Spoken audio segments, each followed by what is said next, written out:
May nagpuntang collector sa museum at may dala-dalang Po, sir, yung kay Fernando po Jr. Fernando po Jr. Ang FPJ statue toy na ito ay isang hand-carved figure na sumisimbolo kay Fernando Poe Jr. sa kaniyang iconic na cowboy at action hero image. Ito ay memorabilia na nagpapaalala sa kasikatan at ambag ni FPJ sa kulturang Pilipino. Ang tanong, mabibili ko kaya ang item na ito o hindi? Kaya panoorin ang buong episode.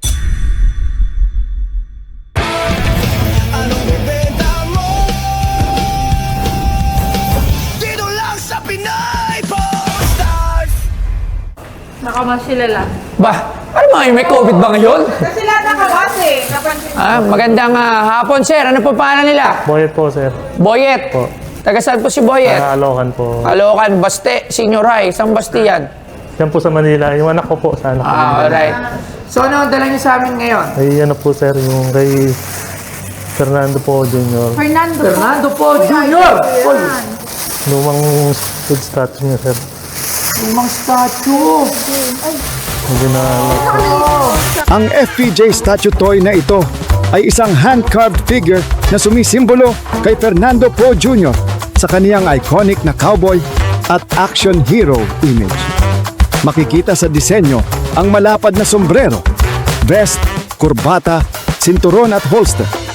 Mga detalyeng karaniwang iniuugnay sa mga klasikong pelikula ni FPJ. Hindi lamang ito laruan o dekorasyon, kundi memorabilia na nagpapaalala sa kasikatan. Alam nyo rin ba na si Fernando Poe Jr. o FPJ ay isa sa pinakadakilang bituin ng pelikulang Pilipino. Ipinanganak noong Agosto 20, 1939. Nakilala siya bilang The King dahil sa mga papel niyang bayani, tagapagtanggol ng may hirap at simbolo ng katarungan. Sa loob ng mahigit 4 na dekada, naging bahagi siya ng kasaysayan ng sinehan at kulturang popular. Tumakbo rin siyang pangulo noong 2004. Pumanaw siya noong Disyembre 14, 2004 at kinilala bilang pambansang alagad ng sining sa pelikula. Buhay ang diwa ni FPJ at ang binibenta sa PP Stars ay ang FPJ statue.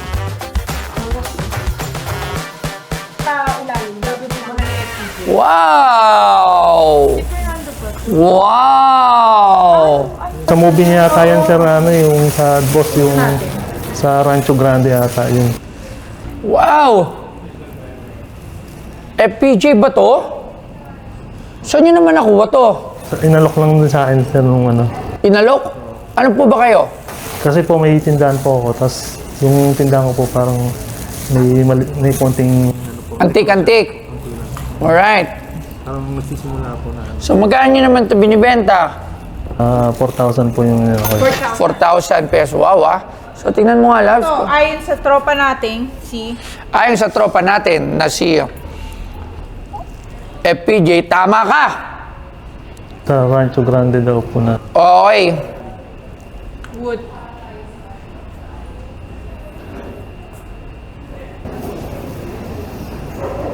Tapos meron kasi siyang ano doon sa ilalim, ma'am. Opo, meron po ako.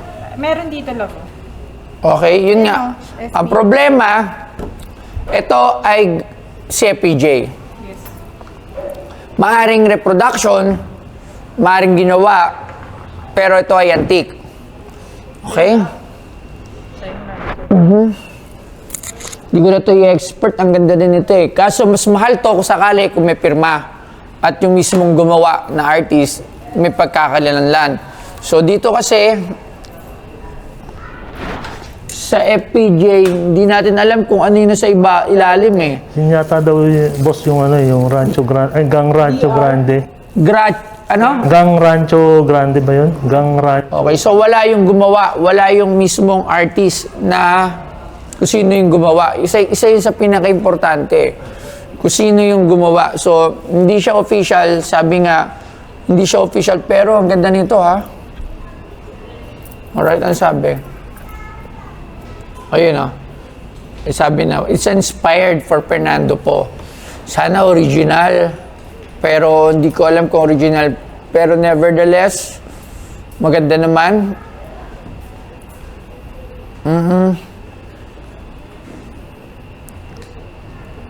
4K. Opo. Sinubukan ko lang po magano. si Fer. 2.5. Pa 3K po. Boss. Go mo na yan. 3K? 3K. Maraming salamat. Isa na ng mga kakaibang item ang dinala sa atin dito sa Pinoy Pawn Store dahil isa na naman luma. Ito ay talagang luma. Talagang luma siya. It's an FPJ inspired. Nakita nga FPJ natin. Yes. Hindi ko na nga po na-release, boss eh. Wow. Alright, 3,000 pesos. Siyempre kasi, para lang sa kalaman nila kung sino si FPJ lang naman ang hari ng pelikulang Pilipino. Ayan, para sa mga hindi nakakakilala sa kanya, si FPJ din ay kumandidato ng isang presidente. At sabi-sabi, Natalo. I quote, sabi-sabi, hindi natin alam kung anong katotohanan, pero siya ay natalo dahil siya ay di umano ay nadaya nung nakaraang eleksyon. At Umano di umano, at ito ay ang naging sanhi ng kanyang pagkamatay. Dahil na-depress at kung ano pa. So, Sana talaga hindi na siya tumakbo. yes, pero binoto ko siya dahil FPJ, binoto natin yan. So, para sa akin, siya ang president na hindi na naging presidente na proklama. Maraming salamat po ulit, sir. Thank you very much. Thank you po. Okay naman po, maganda naman po yung napaggawa namin ni Boss Toyo. Actually, wala sa ano ko na magbibenta sa kanya. Ang gusto ko lang talaga, makita ng personal si Boss Toyo at yung kanyang tindahan. Yun lang po sana talaga ang ano ko. Pero doon sa items po, hindi ako masyadong ano. Kaya maganda naman po yung ano, napaggawa namin ni Boss Toyo. Salamat po.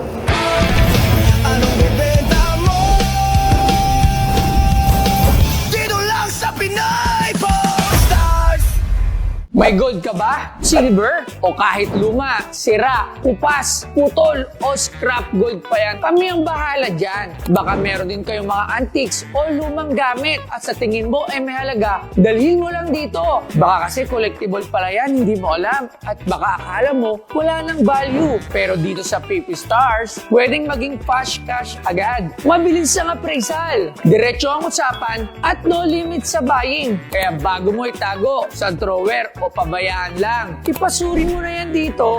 Malay mo, mas mataas pa ang value kesa sa ine-expect mo. Trusted by collectors, buyers, at libo-libong followers ni Boss Toyo. Ops, hindi pala libo-libo, milyon-milyon pala. Kaya sigurado kang legit at maayos ang transaction. Dalhin mo na ngayon at magpa-praise na. Dito lang sa Pinoy Pawn Star Museum. O, ano pang inaantay nyo? Tara na ha!